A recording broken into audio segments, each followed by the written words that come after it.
All right, good evening, everyone, and thank you so much for joining me tonight. I'm actually really excited about this one because I get to watch food being made. Unfortunately, I don't get to eat the food, but, that's okay. Watching it be made is just as fun. Tonight, I am joined by Mandy Davis. She's the co-founder of Carb Manager and a graduate of the Seattle Culinary Academy.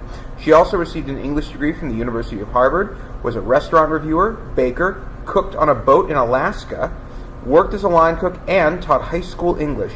So, Mandy, thank you so much for joining us from your kitchen, it looks like there. Yeah, I'm so happy to be here. So, tell me a little bit about what the Carb Manager, the Keto Carb Manager Cookbook is all about. So, the Keto Carb Manager Cookbook is all about just having delicious food that works really well with the Carb Manager app and a lot of different types of food.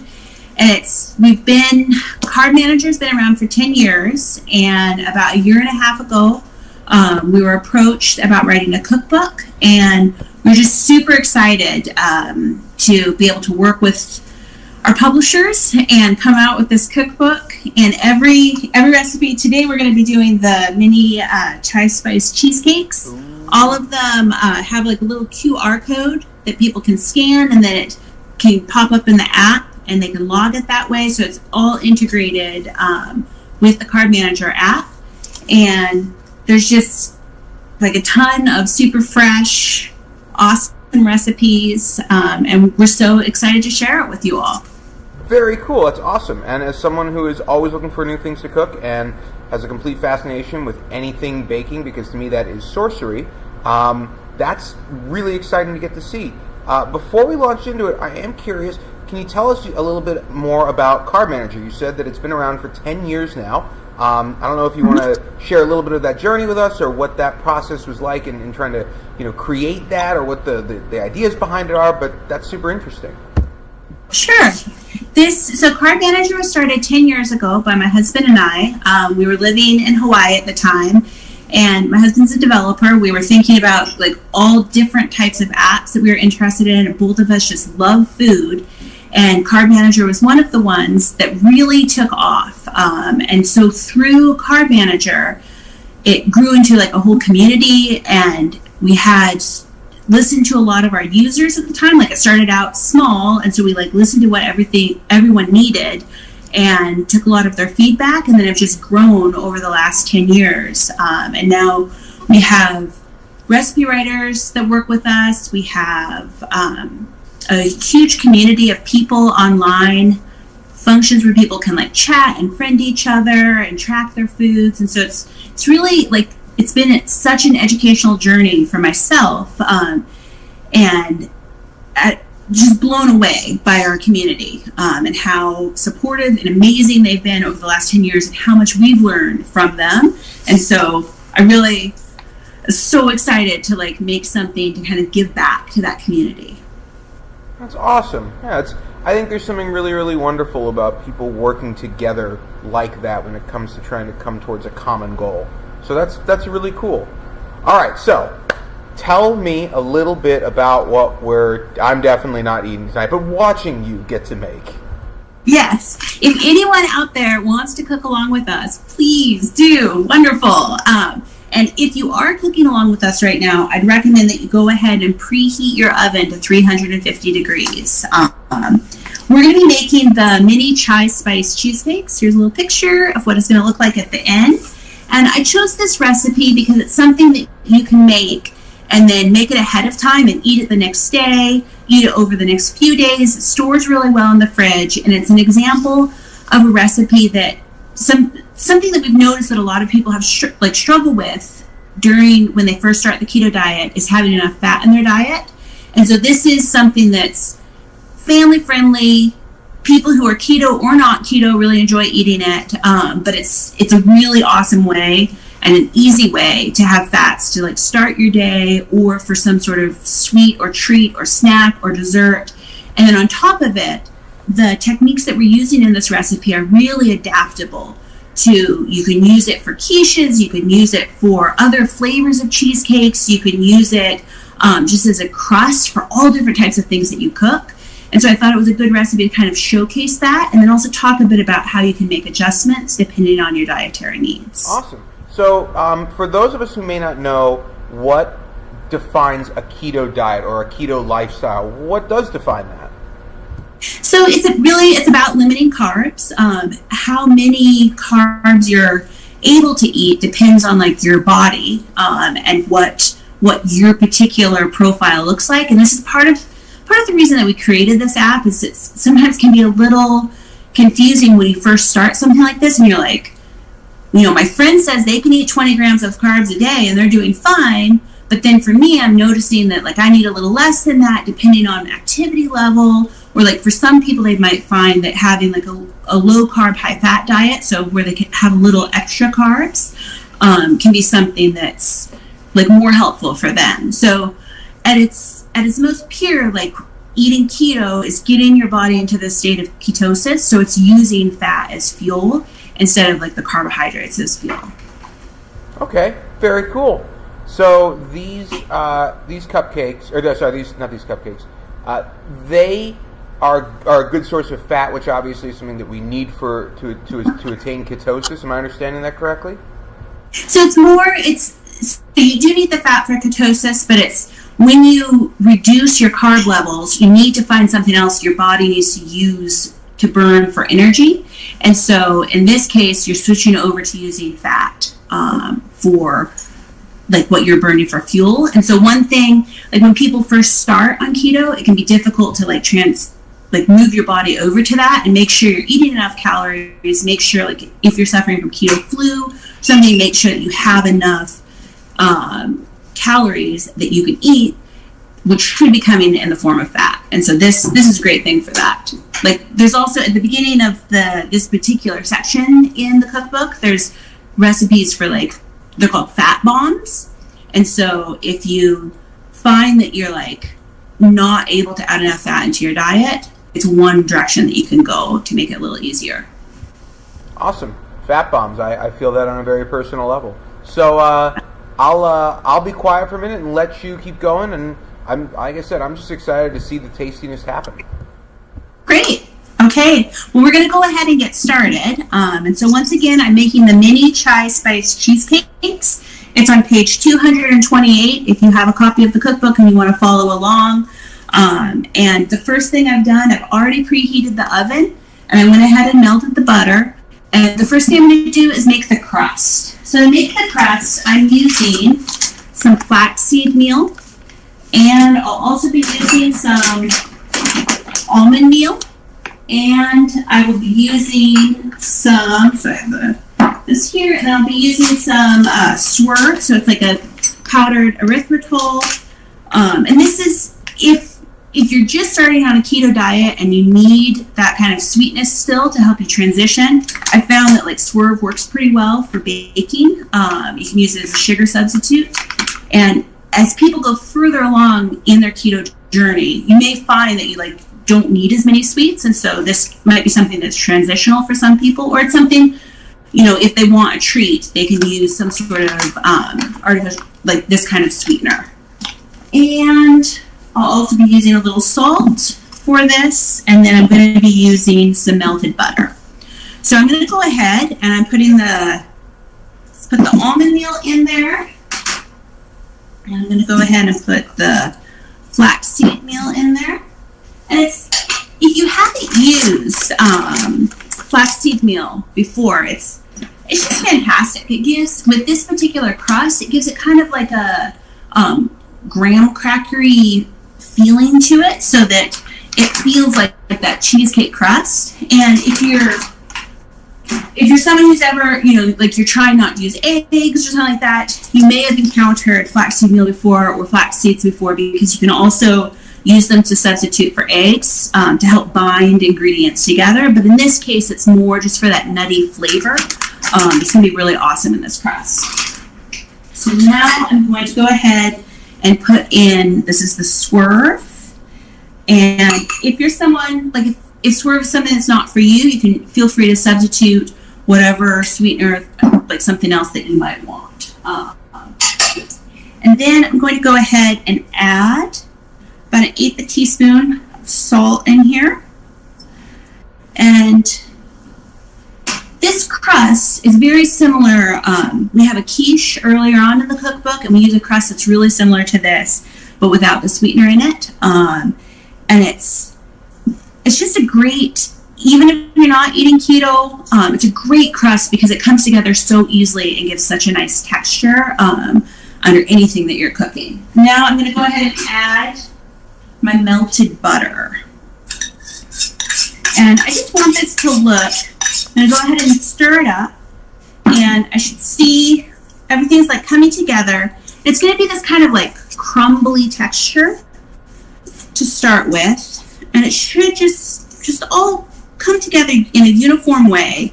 And then when I put it into the cheesecake bottoms, after I line my pans with the muffin tins, or with the muffin things, I'm going to go ahead and press down on it to give like more of a firm texture for these cheesecakes. So what I'm doing right now is I'm just smashing in like any of the little chunks so that it's all mixed up together. That looks great. So this is the kind of texture that you want. So it's like this crumbly texture. It reminds me, my grandfather loved making cheesecake, and he'd take graham crackers, put them in a Ziploc bag, and then like roll with the rolling pin, put in some sugar, put in some butter. So this is like, a more healthy version of that crust that he would make. I'm going to go ahead and let's line these tins. And I'm going to be cooking today I'm using one small one with just 6 because our oven went on a little bit of the fritz. Oh, no. And hopefully it should be coming back soon. It might be working, but I just in case, I wanted to make sure that you will see what it looks like when it's complete.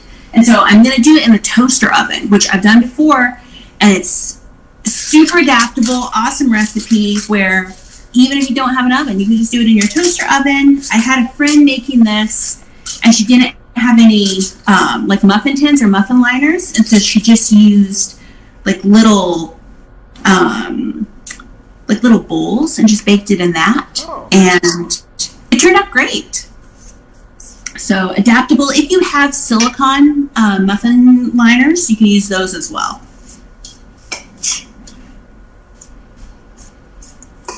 So each cup here is going to get about 1 heaping tablespoon. So I'm going to go ahead and put it in here first, and then I'm going to push down on them with the back of the spoon to give like a really nice texture once it's baked.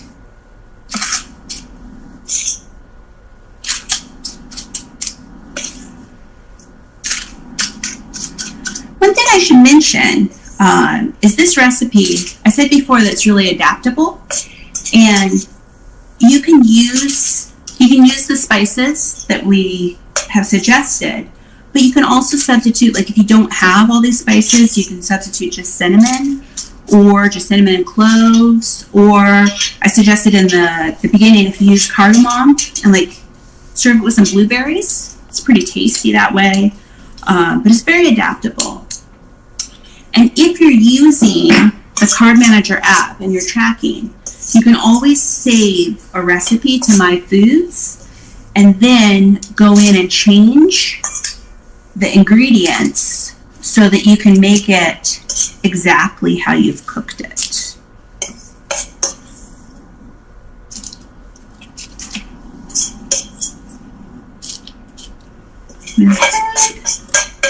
Just put last bit in here.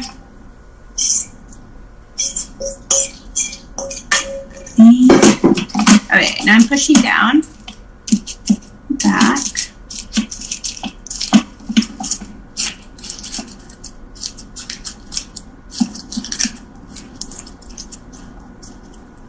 And it's going to give a nice texture once it's baked.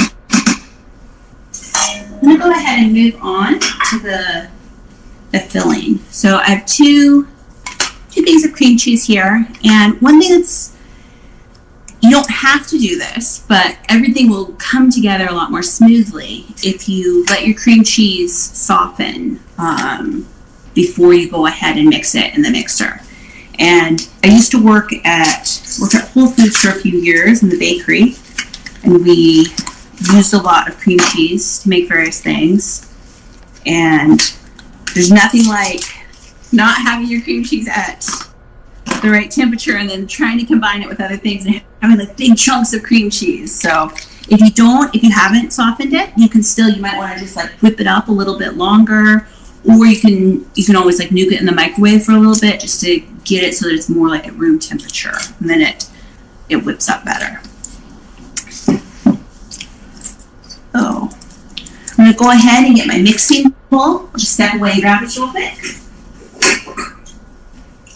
Here it is. And let's put these to the side so I have room.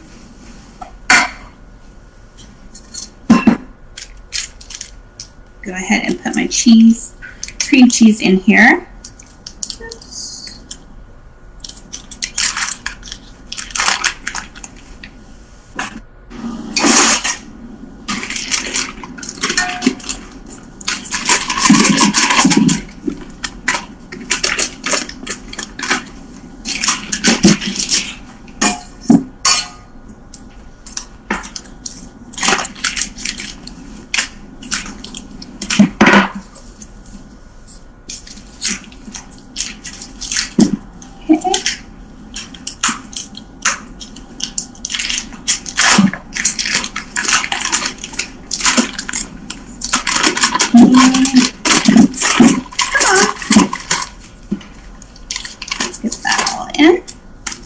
Here we go.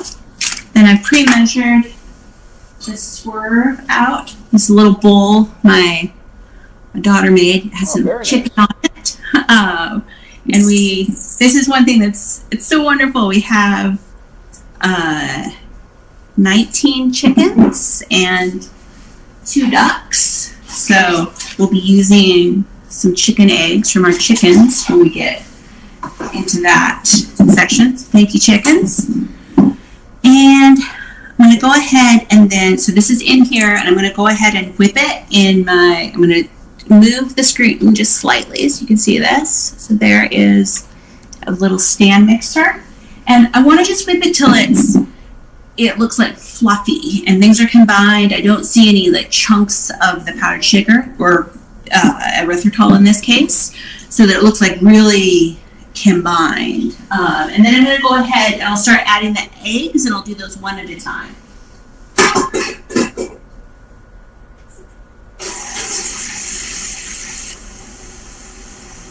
So I'm starting slow just so the swerve doesn't fly all over the place.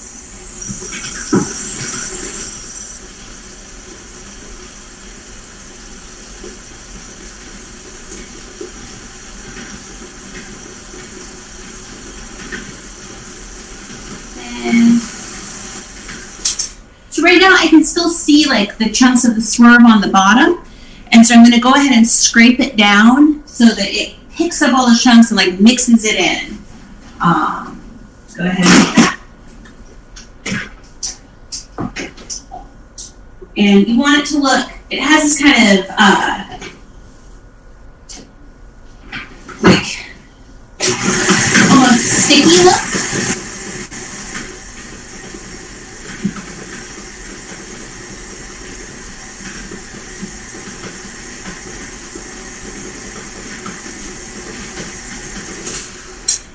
Okay, that looks great. So I'm going to bring this over. Normally I would just start adding the eggs in. I'm going to bring this over so I can show you what this looks like. Mm-hmm. So it has this, all of the chunks of the swerve at the bottom are gone, and it has this kind of little spikes and a sort of like stickier texture. And that's just going to help it so that when I start adding the eggs, it can still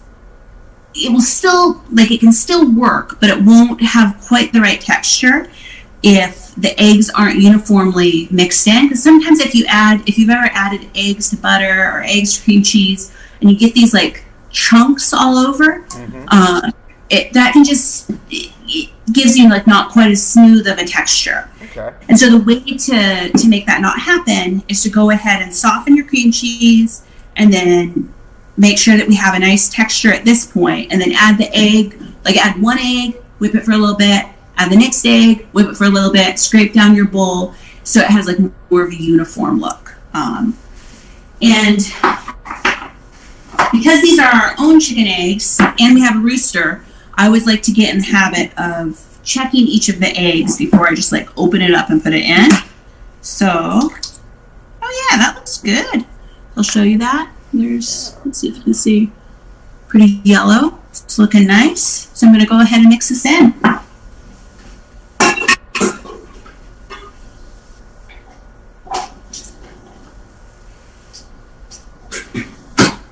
So, turning it to kind of medium speed.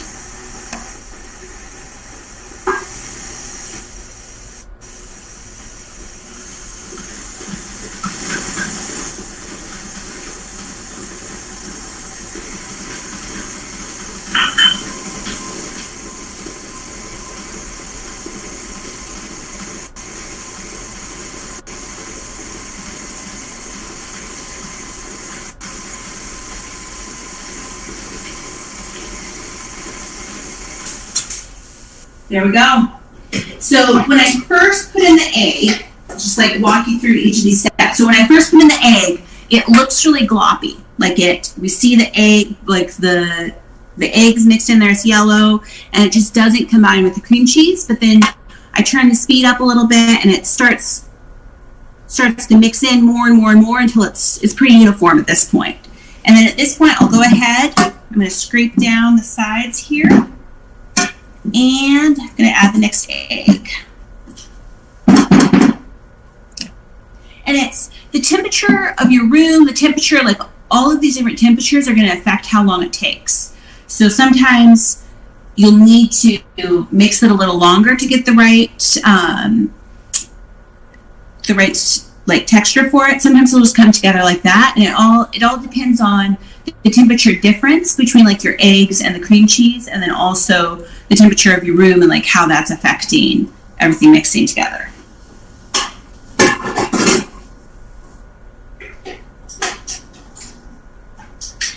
Okay.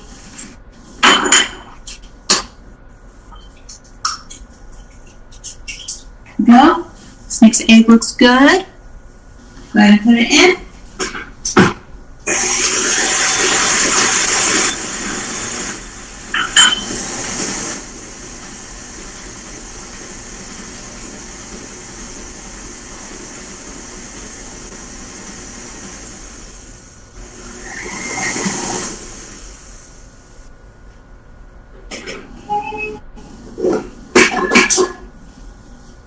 So now it's like a lighter yellow, still pretty fluffy. I'm going to go ahead and scrape it down again, and then we'll add the final egg, and then we'll move forward with the vanilla and the spices.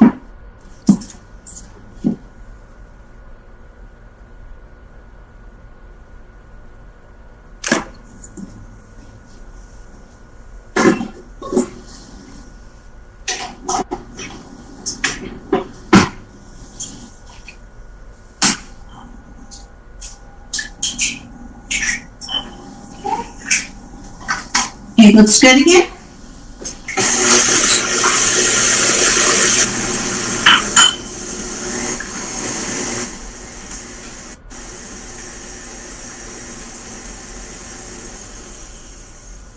Okay. So everything's pretty uniformly mixed. I'm going to go ahead and scrape it down again.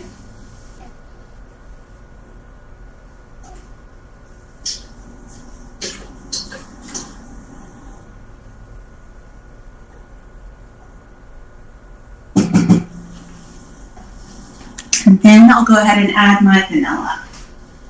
And this is something like vanilla, spices, all of these things, so important on a keto diet. So just making sure that you have like all these different flavors and have a like wide range of things available to you is great. Because sometimes it can get monotonous or boring. And so one of the things that we're trying to do is just let people know the range of options that are out there. and you can really just play around with all these different spices and flavors. But today I'm going to use some vanilla. So I'll go ahead and put in 1 teaspoon.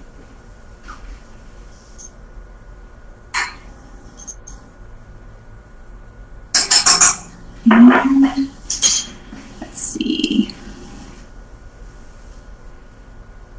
I just realized these atoms will do. There we go.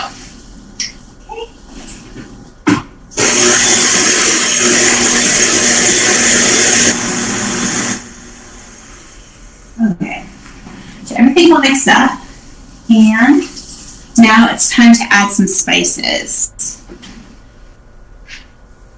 And this is an area, before we started, Drew was asking me about precision in baking. Yeah. So he was saying that he loves cooking because you can just like throw things together and like see what happens. And baking can be intimidating because, you know, things have more ratios, they need to be more precise. But really, like with something like spices, this is an area where you can just play. You can do all different things with this. But today we're doing it this kind of like chai tea spices. So I have this. If you don't have a mortar and pestle, you can always just use like a little, you can buy things pre-ground, or you can use like a little coffee grind or something. But I find it so easy just to have a mortar and pestle like this, because then, like with the cardamom, I can just take a couple things of cardamom, just gonna throw them in, pound it, and there we go. Look, here's some little cardamom seeds, and it gives you some like just a really fresh flavor to grind. You know, I'm not gonna do this with all my spices, but it's really nice to have this fresh cardamom flavor in these. Let's get the rest of this in here. And the reason I hit them so that I could peel the green exterior a little easier. And they're all in there. Okay, now I'm going to go ahead. Sorry about the noise. Let's count this out.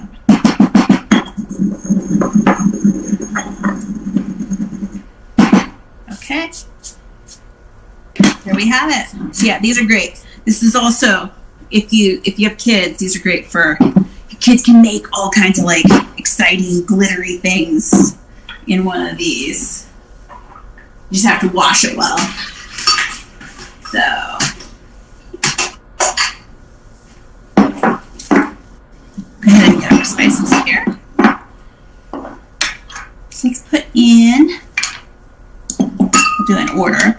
So I'm using today, a friend gave me some, I'm using, instead of the ground fennel, I'm going to use a little fennel pollen, just to make things exciting here. And put in half a teaspoon of cinnamon.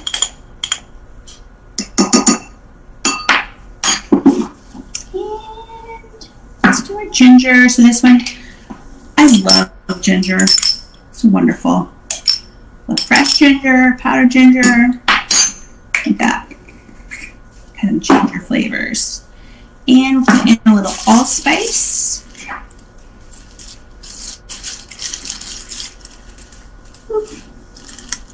And some cloves.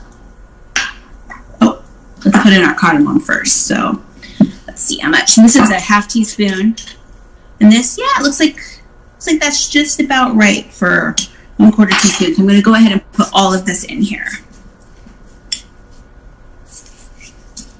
Then let's put our cloves in. And cloves are something, you never want to use like too much cloves because it can be really overpowering. But it gives a nice like spice flavor. And if you've never done it before, you can always take a tiny bit of clove and put it on your lip or your tongue. It'll make it feel kind of numb, which is fun. And it gives this sort of like minty flavor. And so I have my spices here all mixed up. But I'm just going to go ahead and put them in my stand mixer. Do it a couple times, and they should all mix in. Actually, here, I see I have a little bit of chunks of ginger in there, so I'm just crushing those so that there's not like one cheesecake bite that's like super gingery.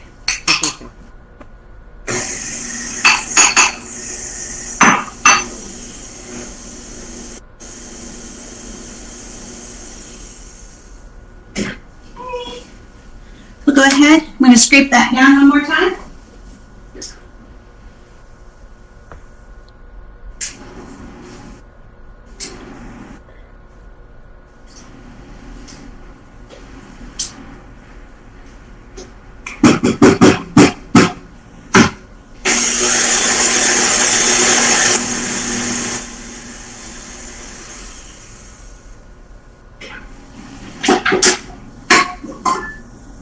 And right now, if you aren't cooking along with me, I just want to describe, like, I can smell all of the different spices in here. So it's this really warm, delicious, like almost like pumpkin pie type spice that I'm smelling. We'll go ahead and I'm going to clear up the space here, and then go ahead and put the cheesecakes together and then put them in the oven.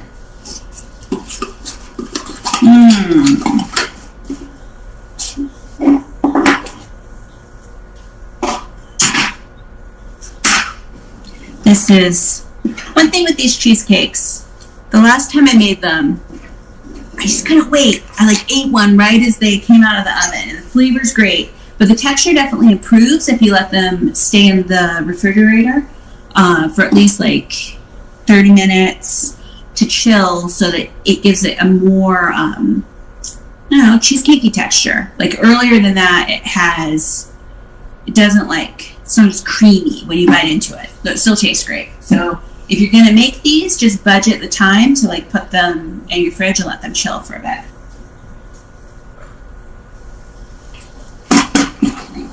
Here we have it. And I have my spoon from before, other spoon from before. And I'm going to go ahead and just scoop out this batter and put it. I find it easiest to use 2 spoons when I'm doing this, because otherwise it can get pretty sticky and messy. Let's go back.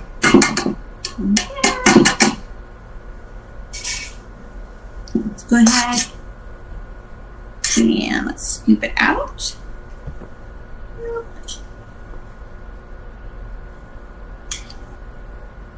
Oops. Got a little bit of my the flaxseed crust and that one on the top. It's okay. It'll still taste great. That one in. Go ahead with this. And when you fill these, you want them to be, they'll puff up and then they'll collapse back down. And they can be filled all the way, pretty much all the way up to the top, but you don't want it overflowing out of the top. So this is the one I'm going to put in the toaster oven, just in case the oven is still having some of its difficulties. You see it? That's where I have a little bit of the crust on the top, but it's okay. It'll be great. And we'll put it in, and we'll fill this one up. And I'm going to go ahead and set my timer right now for 20 minutes on that one. Okay, that one's set. I'm going to fill up these.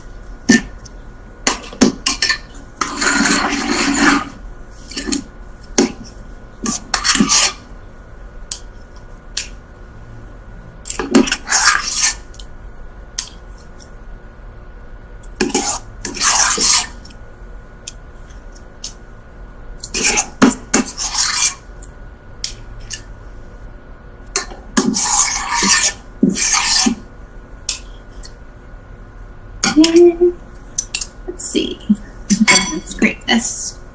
Just scraping it down with a spatula to get that last bit out of there. And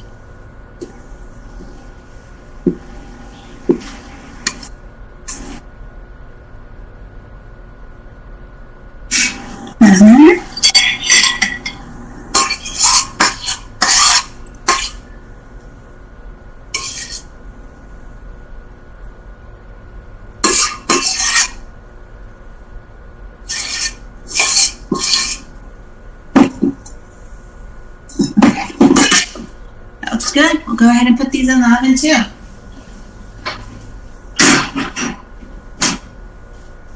And this, I clean up after myself.